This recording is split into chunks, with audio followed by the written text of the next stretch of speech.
Hello, critical thinkers. Welcome to this next episode of the Healthy and Awake podcast. Today's going to be a little bit different. I actually was invited to be the guest on a podcast by a health coaching friend of mine, a board certified health coach named Laura Timbrook. She's a great person, doing great work in health coaching. She helps a lot of people.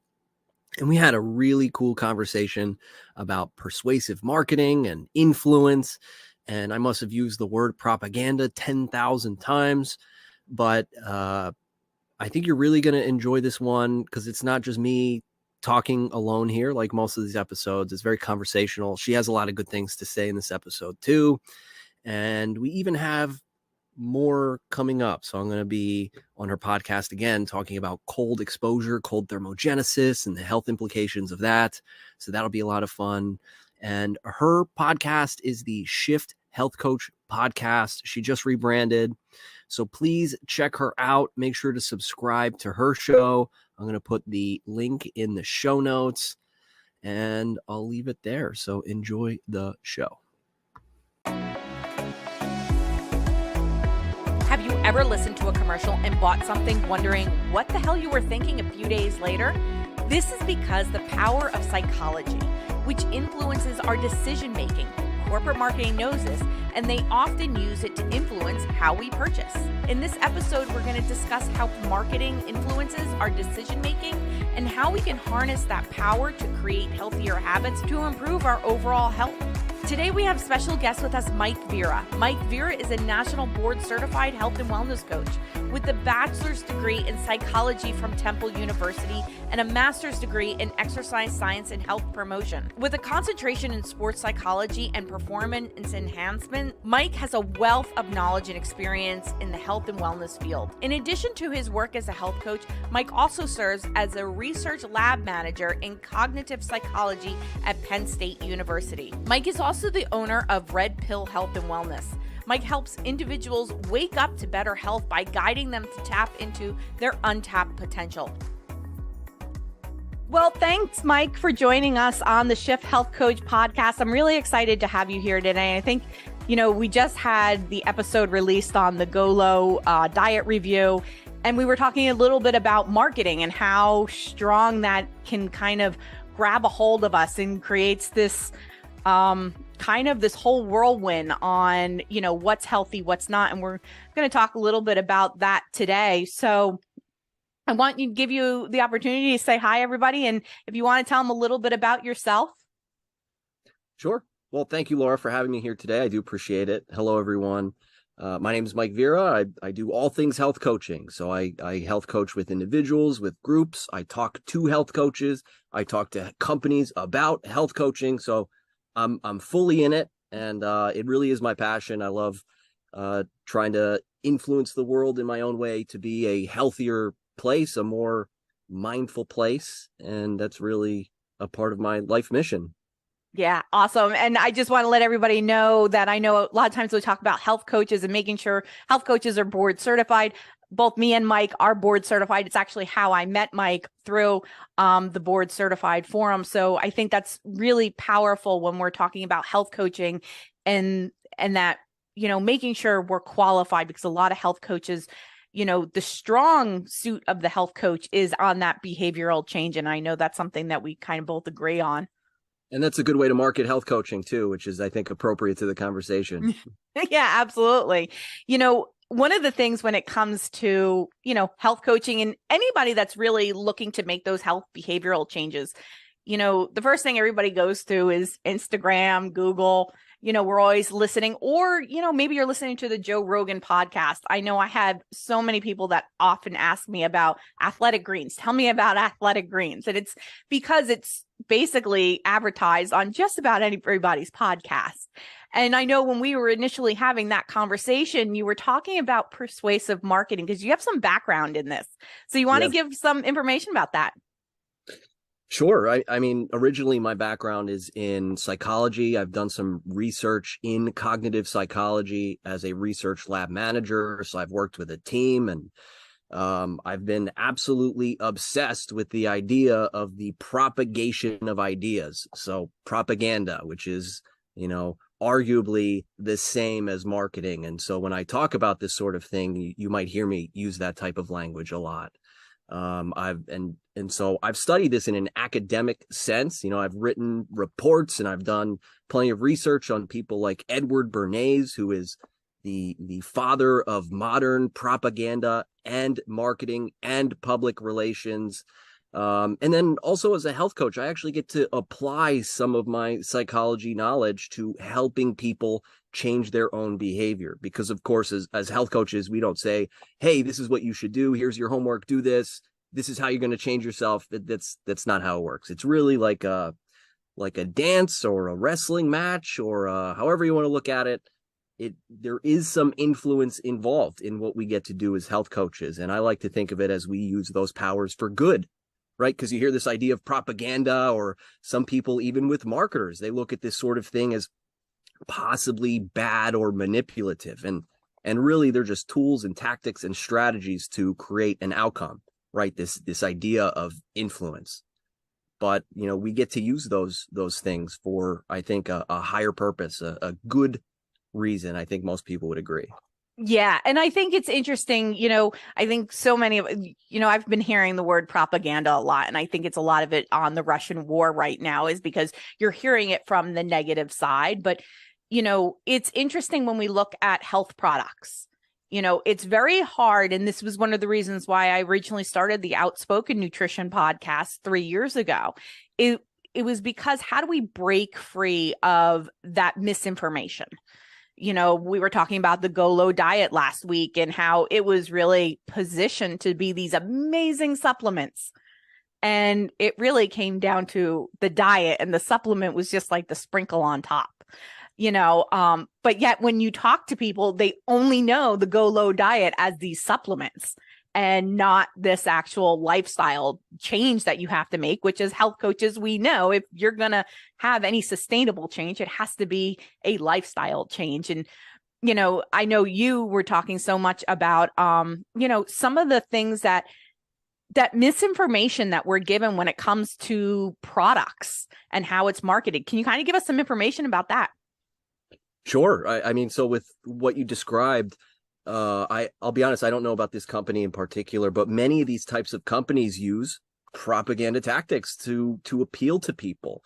And when you really think about it, like I like to use the language, it's almost like an attack, right? These efforts, I know that's off-putting to some people, but like it is inarguable that these are offensive maneuvers. They're not defensive maneuvers. These are offensive maneuvers. There are people sitting in a boardroom with suits that are thinking of ways that they can essentially, influence your behavior in some way. In this context, usually to take your money.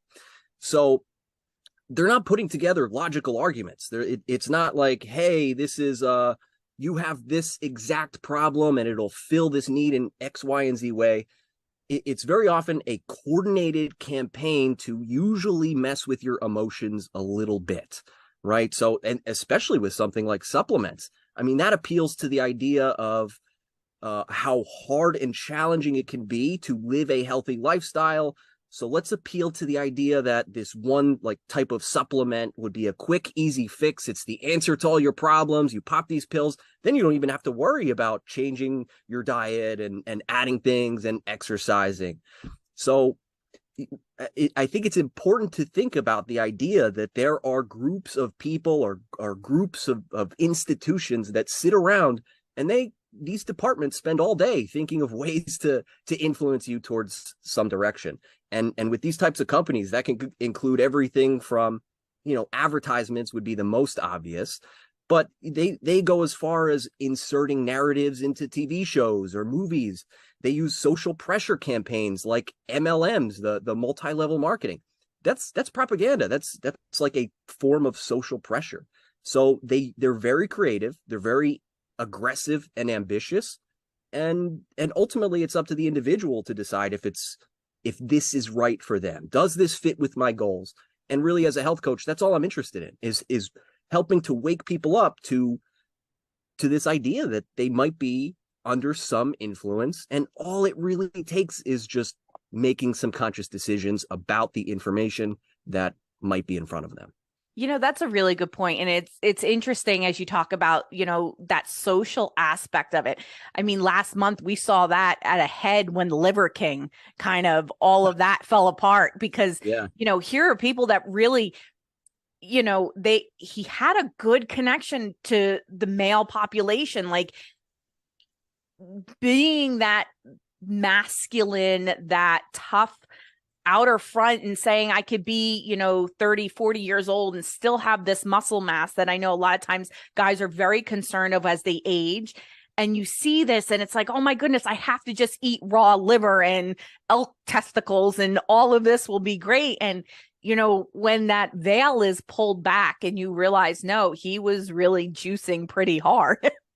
Yeah, juicing pretty hard is right. I think it was 11 grand a month on all these experimental pharmaceuticals. Like, who knows the long-term implications of that?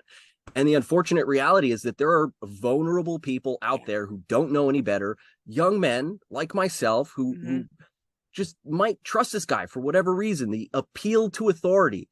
And they're just playing on these young men's emotions like, hey, I want to be jacked like the Liver King, only to find out that the whole thing was essentially a fraud. Yeah. And people like this can ruin it for everybody because for all we know, this isn't the idea of the liver and all these things. I'm not too much of an expert on that particular topic, but for all I know, these things could be very good for promoting your health. And now because of somebody like the Liver King, there's going to be plenty of people out there completely dismissing this idea because he essentially committed fraud. It's unfortunate. It is. And, especially considering his original message was about helping, younger males with mental health. And then somehow it spiraled out of control. And at no point, and it was one of the things we talked about on the podcast episode, at no point it looked like he realized that how detrimental it was to somebody following him, doing everything he said that might have been struggling with their mental health and not getting the results. And that was more detrimental than anything else put out there. And I think a lot of times, when we start looking at this marketing or propaganda or how they manipulate us on emotions, I know that's a lot what we see. We see it with women and hormones. Every diet out there is about women and hormones. And we saw it with V-Shred did it a couple years ago. And he's still out there talking about this. And it's just all scammy. And it's how, as consumers, can we better protect ourselves from stuff like this? Well, I do think the first step is awareness, because there are plenty of people out there who just really either don't think about these sorts of things at all. And again, these are offensive maneuvers. These are things that if you are not paying attention to them, they will influence your life in some way at some point. I mean, we're just constantly being, again, I use this word, attacked by all these different people. You have political propaganda, you have corporate propaganda, even sports engage in propaganda with their messaging, their symbols, their teams, the chants, all of it. The schools, so there's propaganda, there's influence efforts coming from every single direction. So if you want to protect yourself against this, if somebody wants to protect themselves against this, number one, awareness, because at least you can sort of start to navigate the landscape for how it really is. And that's, my business is called Red Pill Health and Wellness. That's where the red pill comes in. This idea of taking the red pill, it wakes you up to how the world really is, to the reality of the situation. And so I just see so many people out there, at least in this context, completely unaware of how the world really works in terms of propagating ideas. And that makes them extremely vulnerable. And it can make a person confused and uncertain. It can create mental obstacles that really don't even need to be there. And quite honestly, as a health coach who talks to people, many people every single day, it's the elephant in the room. Like all these efforts are influencing people's decision-making. And so we spend as health coaches so much time helping them make better decisions. And I feel like we would cut 80% of the time with clients if this elephant in the room were addressed, because they could navigate the world. It's like playing a game of chess and you don't know the rules of chess. Of course you're going to lose. So it's like really knowing the rules and knowing how to orient yourself through life so that you can protect yourself in the way that you best see fit. That's a really good point, because I think a lot of times we see all this information. You don't know what to believe when you see, these advertisements on Instagram. So many times you see somebody, maybe a celebrity, maybe somebody that you highly respect, and they're promoting a product. But what you're not seeing behind that picture oftentimes is the dollars that they're being paid to promote that product. And you are right. We have to look beyond a little bit. And I think it's very hard because sometimes we get in this moment of we're just stressed, we're tired of questioning things, and it's just easier just to believe. And, I know you actually had a post on LinkedIn similar to this, and you were talking about the red pill and the blue pill, the reference from the Matrix. And, I think I responded, sometimes I just wish it was a purple pill. Like, Right. Can I pick and choose what I want? And it's difficult because it does. I mean, every time I have a client that wants thinking about a supplement and they talk to their doctors, and it's like, okay, well, have you done any research on some of this? Because one of the difficult things, and I know, Mike, you probably deal with this a lot in your business, is, not all the time do doctors know the side effects of supplements they're looking at. I just actually had an issue a couple months ago, somebody taking berberine because they were told it helps in moderating blood sugar. Yep. It actually helps in lowering blood sugar. So if you don't have high blood sugar, all of a sudden now you're putting yourself in a hypoglycemic state because now you're lowered. So it's got to be so careful when we're starting to look at this, and it becomes exhaustive. Yep. Are there some websites that that people can look for supplements and how to be a little safer? With supplements in particular, I generally recommend there are like third-party websites. I think consumerlab.com is one that I've used in the past. Mm-hmm. And the good thing about that is that they can look for themselves the testing that's been done. Are the claims that these companies are making, are they real and valid? Are they backed up by the testing that we've done? There are a few other places like that. And I think you've even mentioned like the doctors and certain pharmaceuticals. There's another useful website along these same lines called rxisk.org. That's RXISK.org. And what that website does is it takes all the FDA data on all the pharmaceuticals, and it aggregates them in a way where the average person can go look up the drug that they might be using and see some of the side effects and other implications of taking that drug. So these types of sites allow for informed decision making, which I'm all for. I think that's great. Yeah. And I love the fact that you mentioned that website, and I'm actually going to put the link in the show notes so anybody can go check it out, because I think that's a powerful resource. And I actually just learned about it now. I'm always hitting like the old Google engine, but when it comes to stuff like that, and, one of the things is, I know a lot of times people will be like, I think keto did it a lot, where they were like, oh, we have all these studies. Yeah, there were all these studies, and it was based on neurological. Sure. So when people were twisting this around, it's like, we got to look at the studies. And I think this is where, it becomes a little cumbersome. For me, going through a study is a little bit easier, only because I used to work in life science. So going through studies and serious adverse events and reading them is something that I used to do on a regular basis. But what I always like to tell people is, when you look at a study, look how big the study was, how long the study, and who the study was done on. Because I know a lot of women now are starting to realize those studies done before the 2000s, it was all men.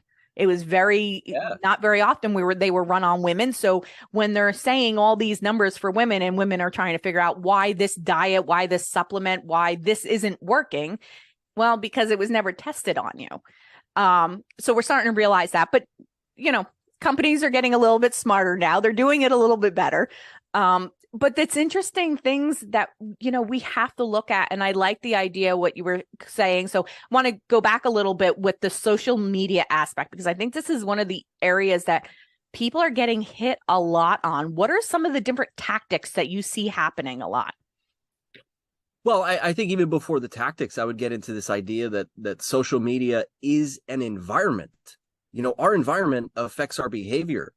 And I mean, if you don't believe that, grocery stores spend millions of dollars just trying to figure out the best way to get you to buy a candy bar.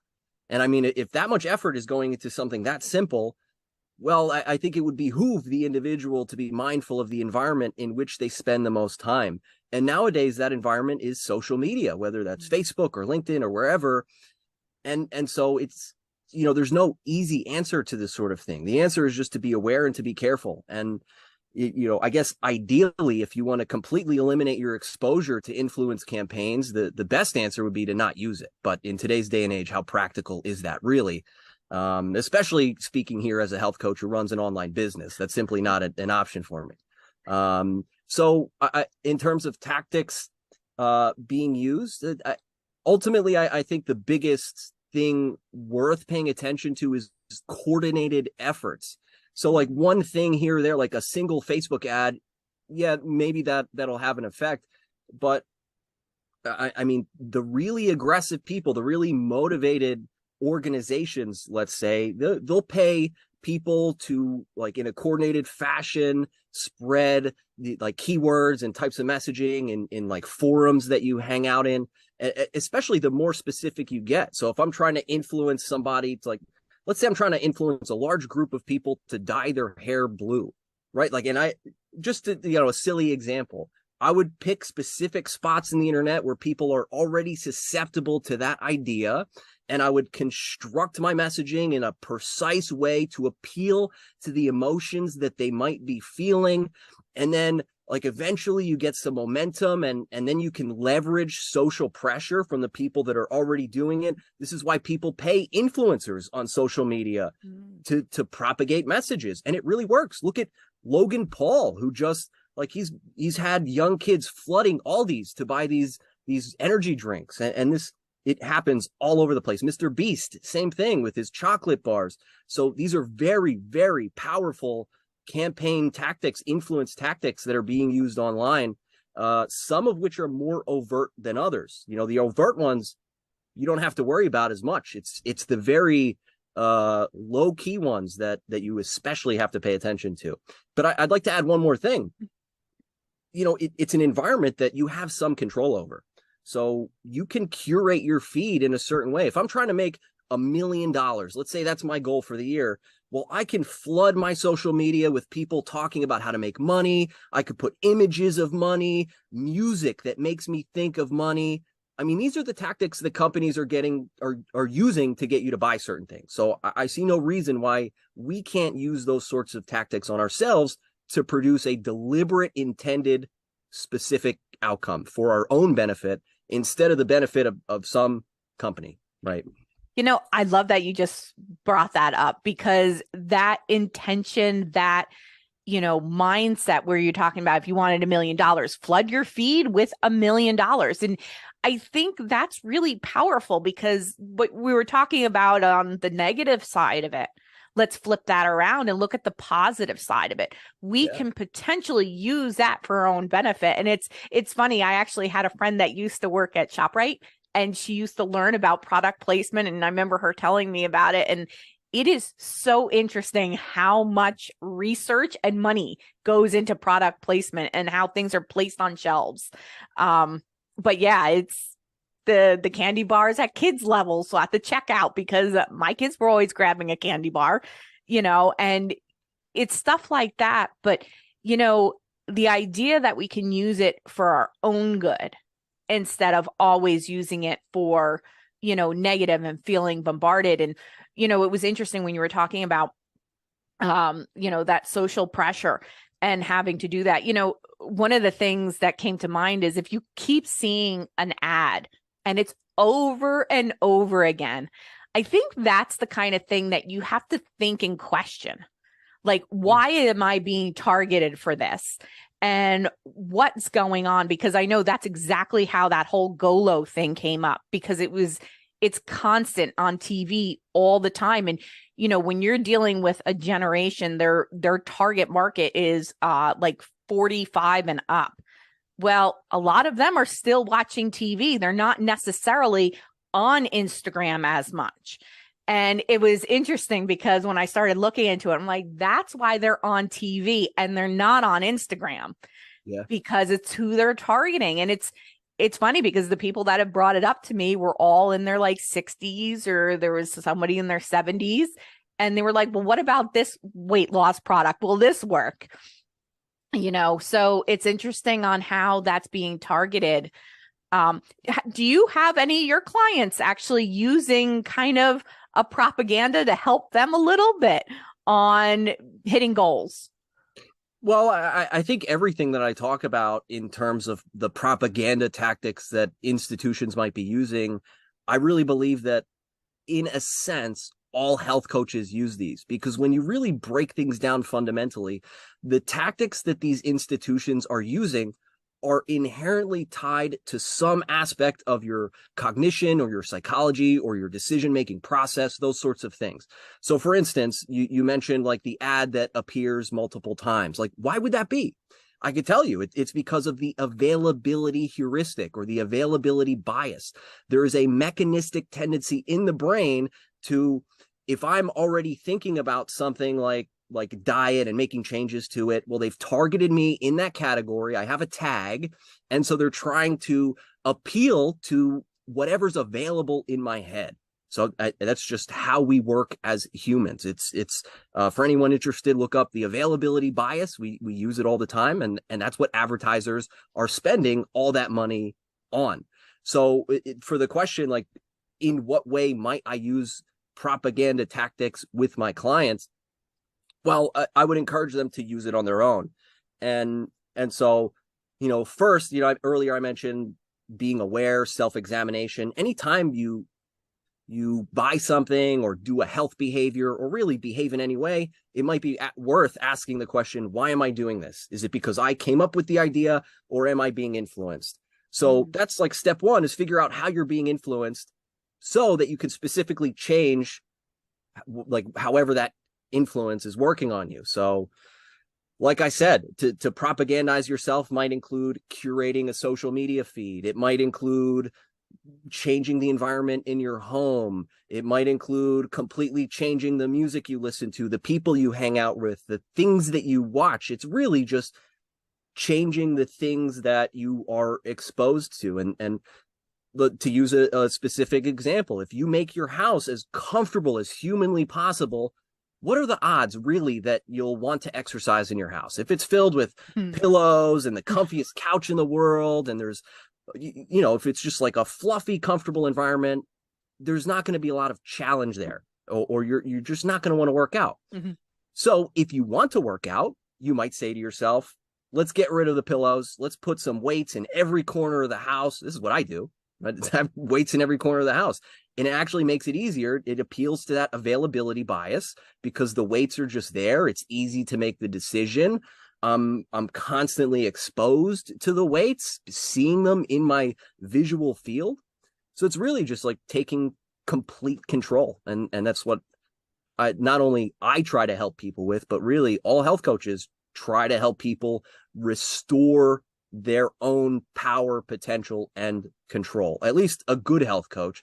There might be people trying to keep the payments going and that sort of thing. But my goal as a health coach is to get people to the point where they never need me again. They have their power. They have their potential. It's all there. I'm not telling them anything. Maybe in some instances they need education, but for the most part, they're doing the work. It's really pulling things out of people that are already there. And so I think propaganda, it would be different for everybody based on their goals. I love that idea because you're right. If something is cushy and warm and, I was actually talking about it in another episode coming out. I think it's going to be later in February. We're going to talk about shoes and productivity and how wearing shoes makes you more productive. And it goes through the whole science on why that's happening. And that's exactly what you're saying here is if you want to work out every day, put yourself in the environment, hang out with people that work out all the time. If you hang out with people that don't work out, you're not going to work out. But if you hang out with people that talk about going to the gym, or the gym is kind of like their social aspect, you're more likely to go to the gym. It's one of the reasons, I know if I need to work out in the morning, generally I always work out in the morning because I know if I don't, it doesn't get done. But I'll put my workout clothes on. So that way, if it doesn't get done, I'm still in them. So at some point, my butt's going to work out, but that's actually a great option. And like you said, putting those weights in your house or however you need to bombard your brain, right, with those tricks, I think that's a great opportunity for people to hit those goals. For sure. And I like how you pointed out the idea too, that the clothes that you wear can have an impact. That's absolutely true. If you've ever put on like something really fancy to wear, it affects your psychology. It affects how you feel. If you put on work clothes, whatever that means to somebody, it affects how you conduct your behavior. My dad's a doctor. And so I have access, as a kid, I would have access to scrubs. I would put on scrubs. I would feel like a more important person, like people would even treat me like a different person. People, like if I could pass like a doctor or a nurse, people look at you and they treat you differently. And so that's another opportunity for propaganda. Yeah, absolutely. It's so amazing because I think so many times I always thought of propaganda, like we were talking about, Russia or bad things or right. Just, yeah, I think it always has a negative connotation, but there are times that we can potentially use that information and how they're building that to our benefit to kind of biohack ourselves a little bit to be more productive, to make better changes. I always think about, when we talk about, things like that, I always think about the book Food Politics by Marion Nestle, and how so much of those politics affected how the food pyramid was originally created, that it wasn't off the dietary advice. And I think a lot of times, we have to remember who's giving us this information. We saw it a few years ago. I'm sure you're very familiar with the whole Coca-Cola and the Diabetes Association. We do really have to start questioning about where we're getting some of our health information from. I just a couple months ago had a client come to me. She was struggling with her diet and stuff like that. And she was on a vegan diet, and she misses meat, and she was a farmer. And she was like, I asked her, I said, why the vegan diet? Like, it kind of goes against everything in your core. And she's like, well, because I heard I think it was something about, one of those famous, was it Jay-Z or Beyonce or one of them are vegan. And she was like, well, I was reading about them and I figured I'd try it. And it's just interesting because do you see a lot of that where people will make decisions that even go against some of their core values? Oh, for sure. Yeah. And I think that I really believe that a lot of people don't know why they make some of the decisions that they even make. I think a lot of people live maybe not a lot of people, just some people live an unexamined life, especially around the behaviors that they engage in. And those types of people, it can be very easy they can be susceptible or vulnerable to that type of influence, especially if you have this glorified person that you're looking up to, like a celebrity, and they're doing this thing. And really the heart of what you might be doing is just trying to emulate their behavior. It has nothing to do with the veganism itself. You just like this person and the things that they do. And I mean, that's the whole reason that celebrity influence campaigns even exist in the first place. The Kardashians built billion-dollar businesses on exactly this sort of thing. So I do see it a lot. I think I'm sure even I have engaged in that sort of behavior from time to time. I have people I look up to, and I'm sure that I maybe thought I was doing something for one reason when really deep down it was because I like this person. I want to kind of be like them. And part of that's human nature, but I also think part of that is fragility, really just like unawareness and allowing yourself to be susceptible, because that's what it is. It's if you're, like I said, this is all constantly ongoing from a million different directions. There's always the propagation of ideas coming for your mind. It's trying to influence you from all over. And it's not easy. It's not like there's a clean answer to this, or it's like, oh, just do this one thing and you're good to go. It's a constant effort. And so it is easy to fall for this sort of thing. So yeah. And the interesting thing is, I know as health coaches, we see it a lot. Somebody will buy a product because they think it's healthy. Yeah. And, I've done it before too. There was one time I bought these granola bars and I thought they were like organic kids protein bars. And I got them home and it was complete garbage. And I was like, I remember looking at the ingredients. I was like, why would I even buy this? And I think it was because the packaging was green and you associate green with that healthy kind of. And I remember just being like, I can't believe I did it. Like it was just, but it happens all the time. And I see clients do it all the time. They'll be like, oh, I found this great new product. And, suddenly, their bubbles burst because they might have kind of tried something and it didn't work and it kind of backfired on them a little bit. And then it's kind of, it's frustrating and it's hard. Yeah, for sure. And I think you could make a similar case for a place like Planet Fitness, where they just appeal to the emotions and they like the feeling of working out, when, like, if you look at the numbers, 90% of their paying customers don't even exercise. And so that's actually their whole business model, is to appeal specifically to the people who like the idea of working out, but aren't necessarily going to use their facilities. It's at least interesting. It's funny because me and my daughter were just having this conversation because a couple months ago, we just joined Planet Fitness just because it's close to our house. And, sure. We were talking about it and she's like, it's only $10 a month. And I said, well, it's only $10 a month because they need so many people not to go.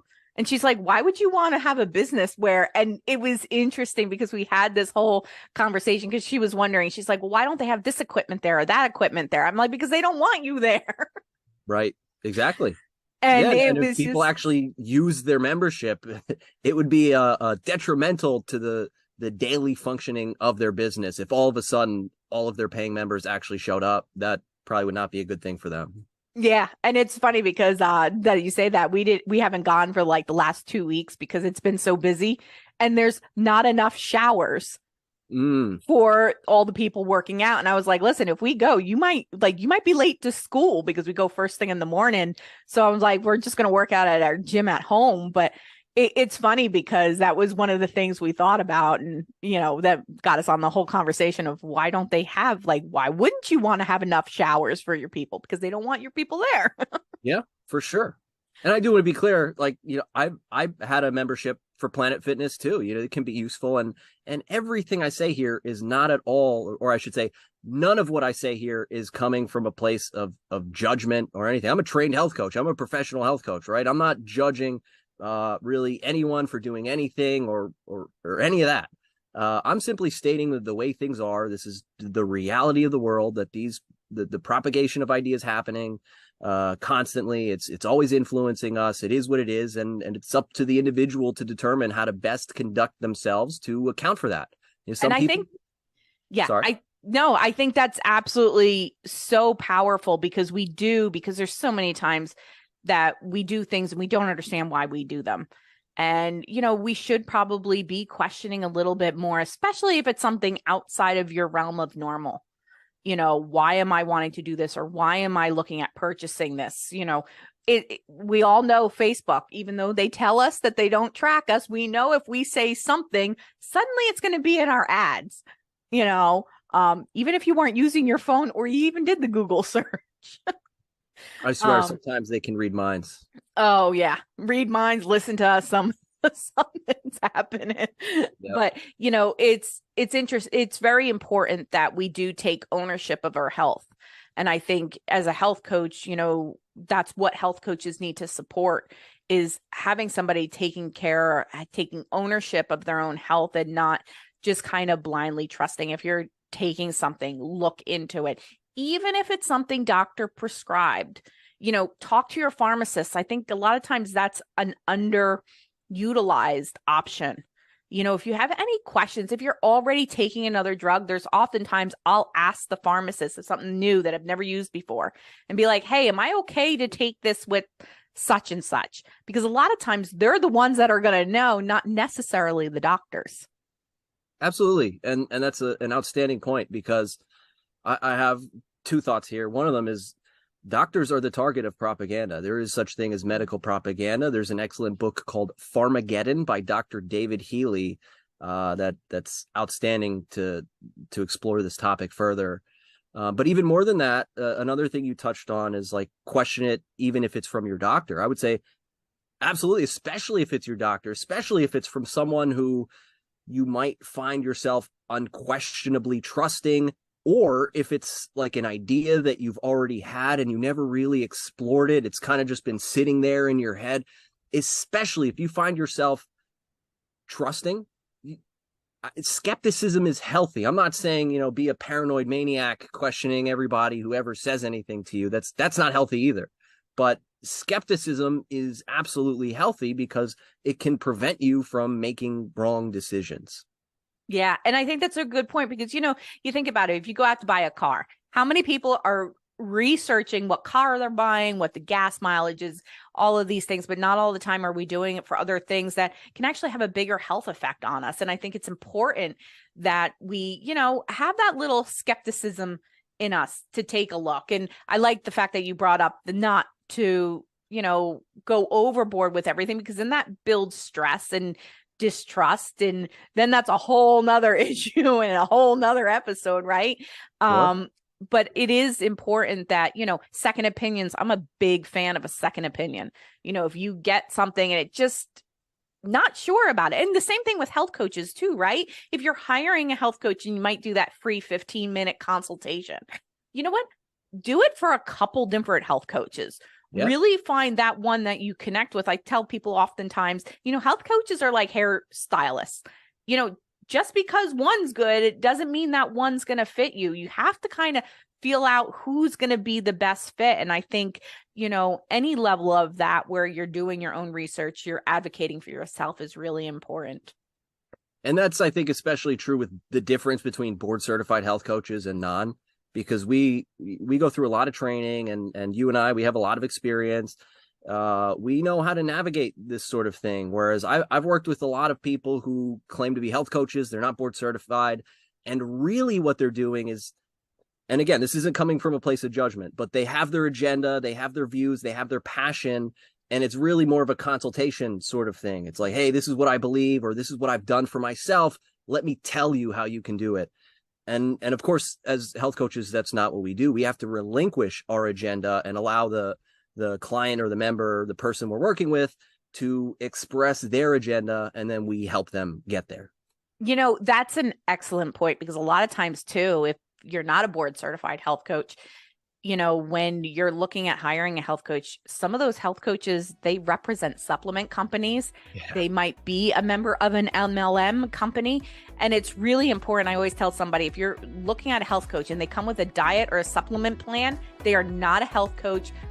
Go to the National Board website. And I'm actually going to put that in a link in here as well as your links, my links, everybody's links will go in. The one that you were talking about before, that RX link, that'll go in here.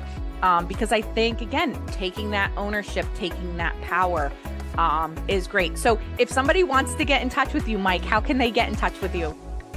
My main website is redpillhealthandwellness.com, which is a mouthful. So it'd probably be easier to go to mikevera.com. That's Mike, V as in Victor, ERA.com. And you can contact me there. You can check out my stuff. Everything is on that site. Awesome. Well, Mike, I just want to thank you so much. And is there anything else you'd like to add that I didn't ask you or anything like that? No, I think this was really fun. And I could talk about this sort of thing for days on end. So maybe we'll get to do another one of these. And I really enjoyed this. So thank you very much, Laura. Absolutely. Well, thank you so much for joining us. And if you want to talk to more about Mike or connect with him, check out the links in the show notes. Thanks so much.